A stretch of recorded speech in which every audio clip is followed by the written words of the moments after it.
Naša će deca mlada postati dementna jer više ne koriste mozak, ne razvijaju moždane sinapse, nego se potpuno uzdaju u svet mašinske inteligencije.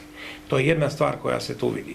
Druga stvar je status prosvetnih radnika, jer nije dovoljno proglasiti prosvetnog radnika za službeno lice, to je jedno površno rešenje, prosvetni radnik nije zaštićen, setimo se samo slučaja iz Trstenika, posle koga je ta profesorka koja je doživjela traumu, doživjela da se ta deca zbog onih metoda koje se danas primenjuju zakonskih vrate u školu, da ništa se tu nije desilo.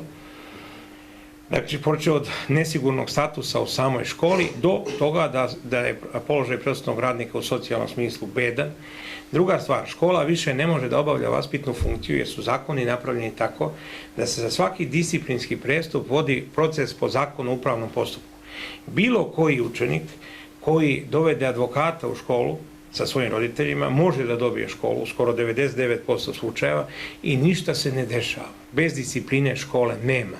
Ako mi ne uspemo da obnovimo klasični pedagoški vid kažnjavanja, koje nije kažnjavanje nego popravljanje, nego se svodimo na sudske procese kafkijanskog tipa, od škole neće biti ništa. Ja ću navesti jedan slučaj od pre 10 i više godina u našoj školi.